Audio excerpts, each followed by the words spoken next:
समस्त भाइयों को, देशवासियों को, मित्रों को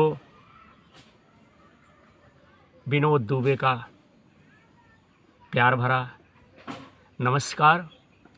राधे श्याम। जय जय श्री कृष्ण। गुरुदेव महाराज की जय। संत समाज की जय। पाप नाशनी गंगा मैया की जय। अयोध्या धाम की जय। चित्रकूट धाम की जय।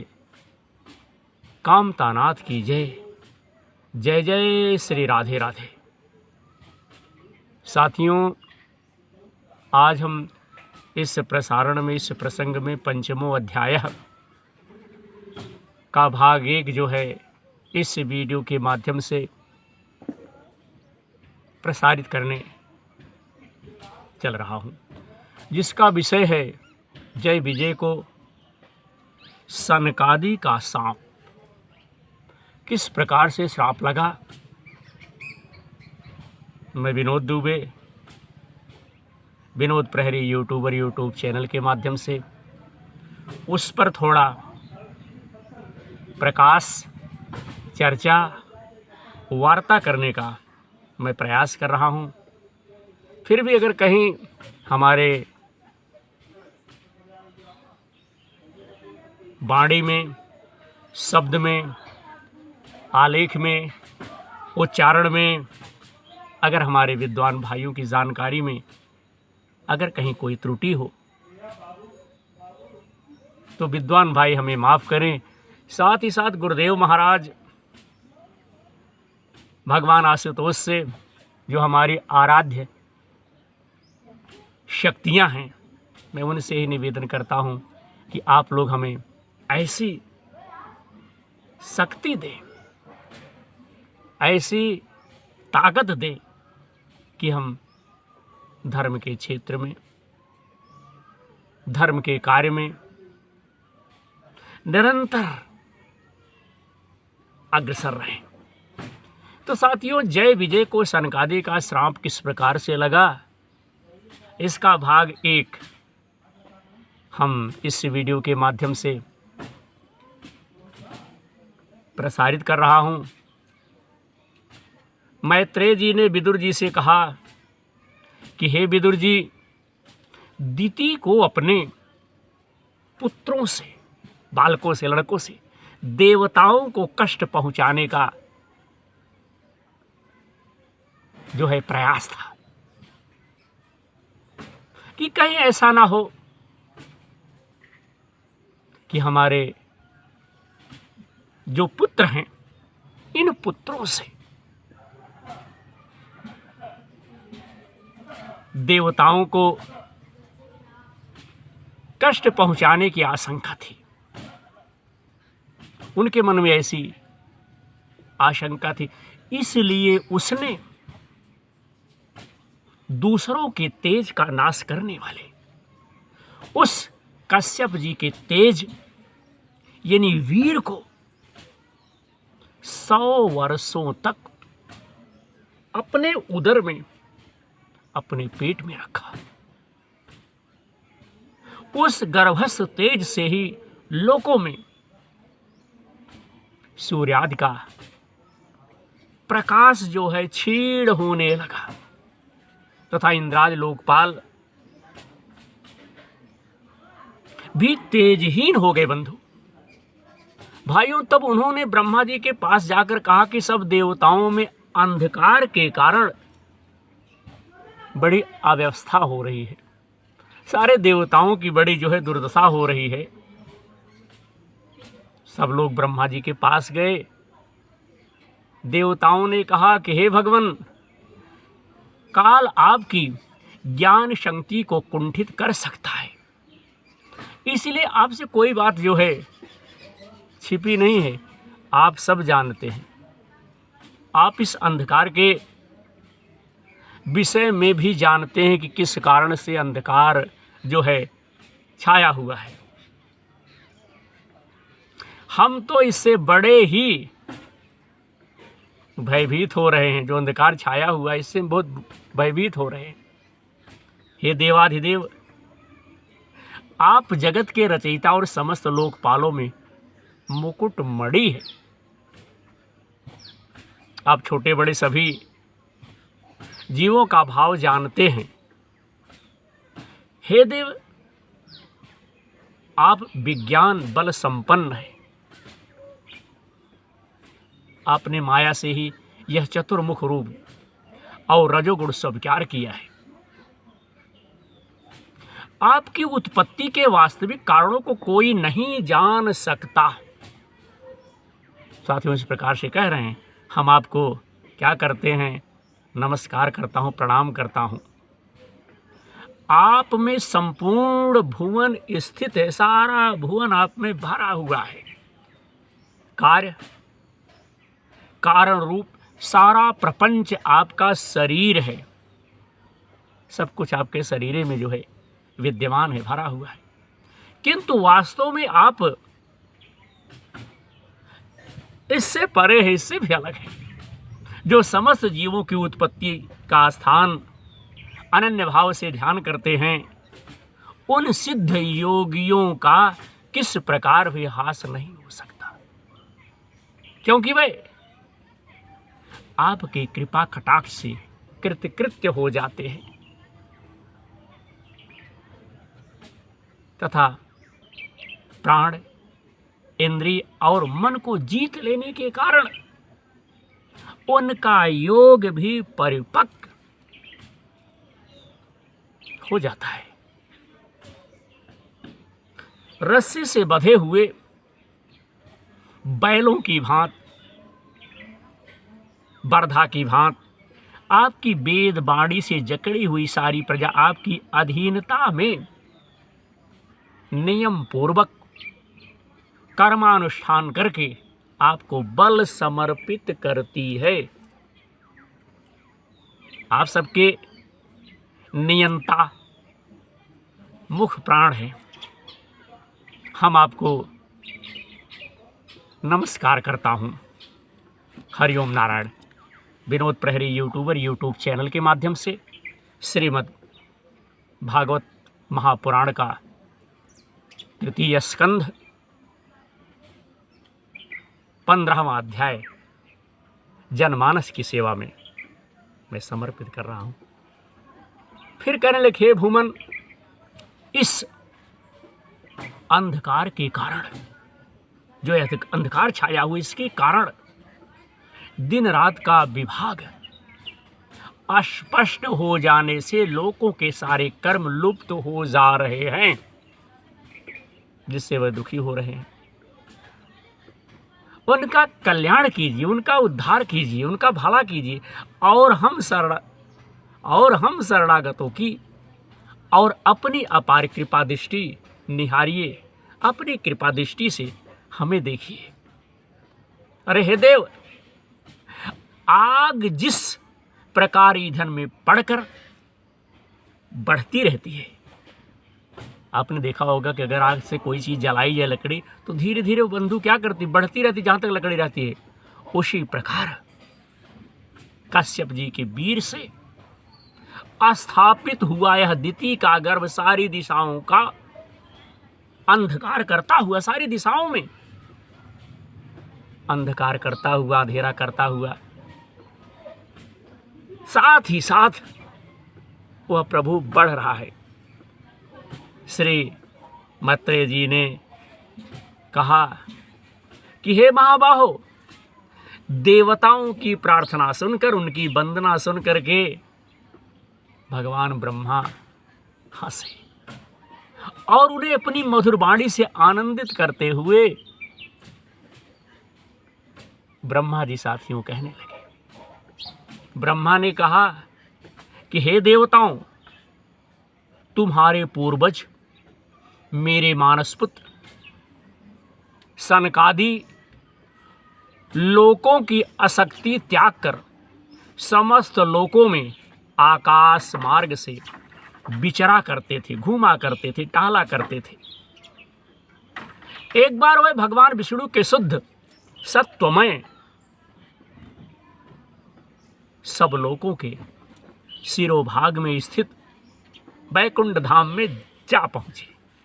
एक बार क्या कि बैकुंठ लोक धाम में भी पहुँच गए। वहाँ सभी लोग विष्णु रूप होकर रहते हैं और वह प्राप्त भी उन्हीं को होता है जो अन्य सब प्रकार की कामनाएं छोड़कर केवल भागवत शरण की प्राप्ति के लिए ही अपना धर्म द्वारा उनकी आराधना करते हैं। सबको नहीं मिलता। वहाँ वेदांत प्रतिपाद्य धर्म मूर्ति श्री आदिनारायण हम अपने भक्तों को सुख देने के लिए शुद्ध सत्वमय स्वरूप धारण कर हर समय विराजमान रहते हैं। उन लोगों में भैया नहसेयस नाम का एक वन है जो मूर्तिमान केवल्य सा ही जान पड़ता है।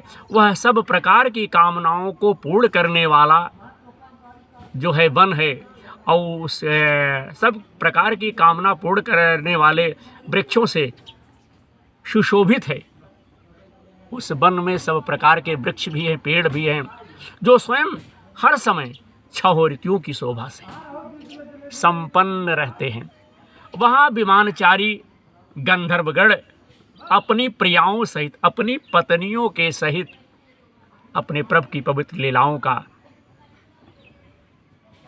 गान करते रहते हैं, घूम बजाते रहते हैं, आनंद लेते रहते हैं। जो लोगों की संपूर्ण पाप राशि को भस्म कर देने वाली है बंधु। उस समय सरोवर में खिली हुई मकरंद पूर्ण वास्तविक मालवी लता की सुमधुर गंध उनके चित्त को अपनी ओर जो है क्या कर रही थी, खींचती रहती है, परंतु वह उसकी ओर ध्यान नहीं देते। हरिओम नारायण, जय श्री कृष्ण। वरन उस गंध को उड़ाकर लाने वाले वायु को ही बुरा भला कहते हैं। हरिओम, जय श्री कृष्ण। इस प्रकार से भैया गुणान बात कर रहे हैं। जिस समय भ्रमरराज ऊंचे स्वर में गुंजार करते हैं, गाते हैं, मानो हरि कथा का गान कर रहे हो।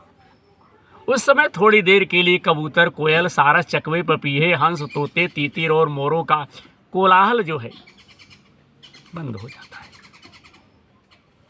मानो वह भी उस कीर्तन का आनंद में बेसुध हो जाते हैं। श्रीहरि तुलसी से अपने श्री विग्रह को सजाते हैं और तुलसी की गंध का ही अधिक आदर करते हैं।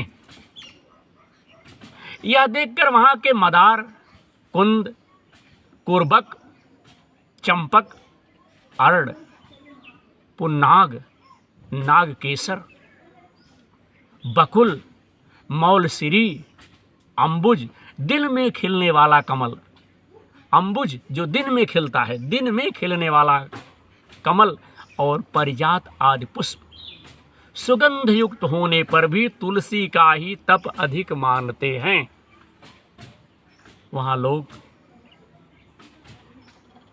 मरकत, ये सब किसी कर्म फल से नहीं बल्कि एकमात्र श्रीहरि के पाद यंत्रों की वंदना करने से ही प्राप्त होते हैं।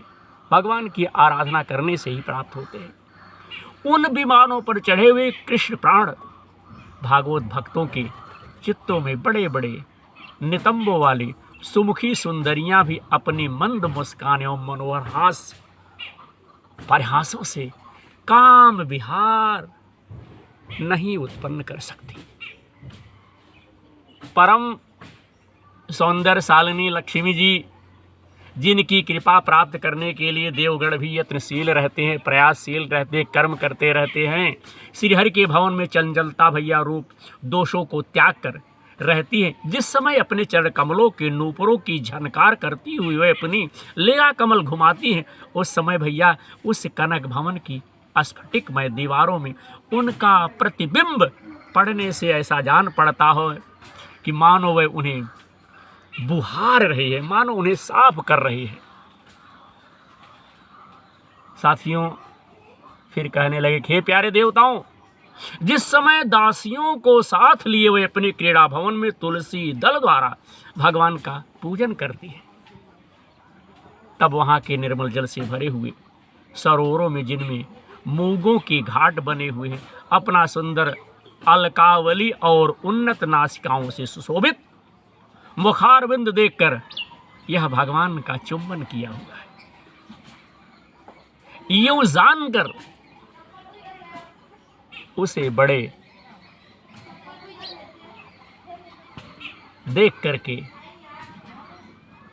बड़ा सुख, बहुत आनंद, साथ ही साथ अपने आप को सौभाग्यशाली समझती है। जो लोग भगवान की पाप पहाड़ी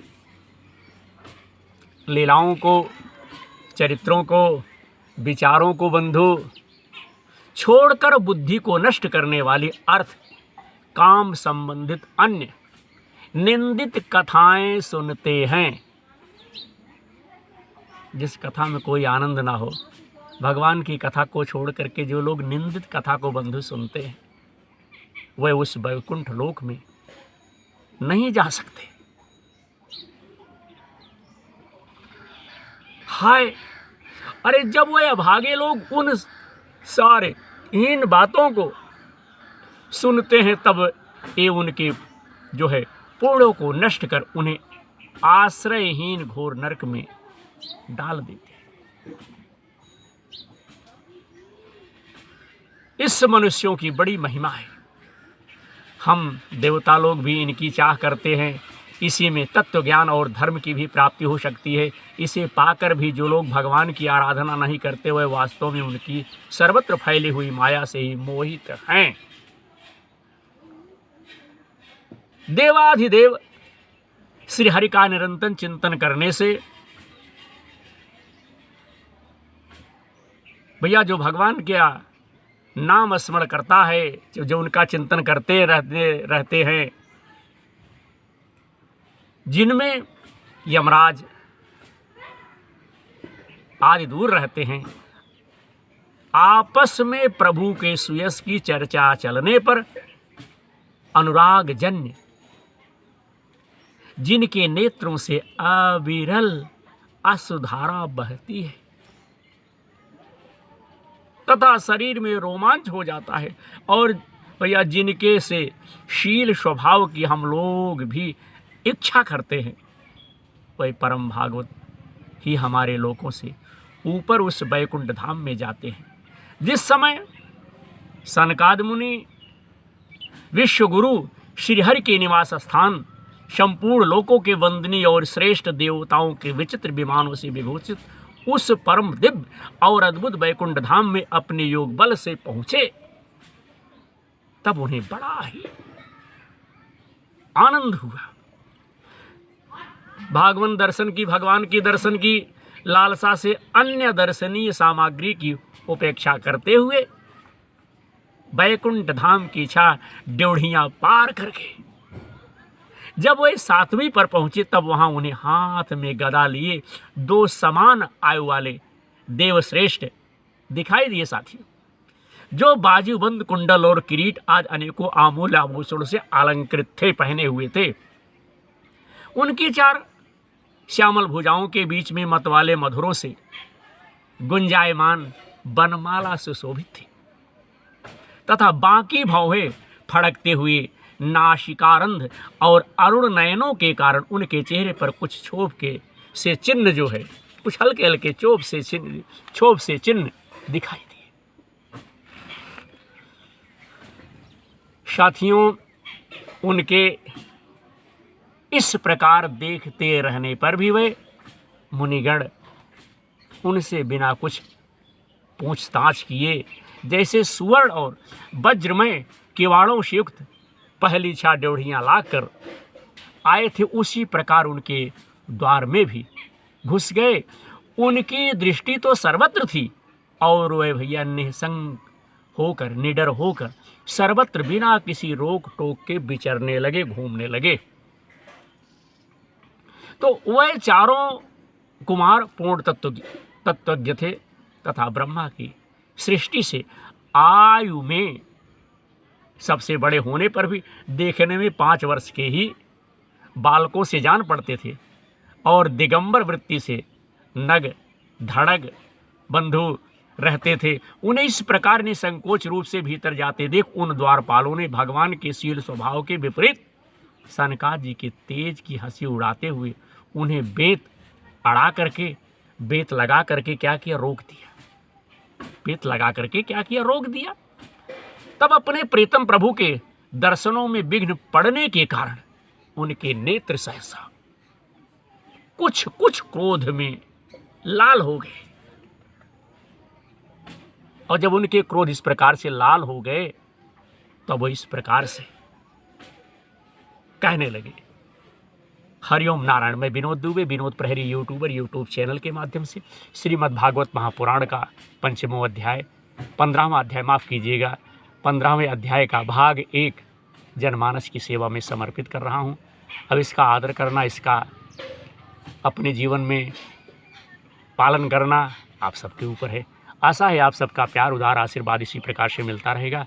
हमारे कार्यक्रम को देखने के लिए हमारे भाई लोग, हमारे देशवासी लोग यूट्यूब पे जा करके सर्च कर सकते विनोद प्रहरी यूट्यूबर, यूट्यूब चैनल। धर्म की जय हो, धर्म का नाश हो, प्राणियों में सद्भावना, विश्व का कल्याण। जय हो काशी विश्वनाथ की, जय हो भैया द्वारिकाधीश की। राधे राधे।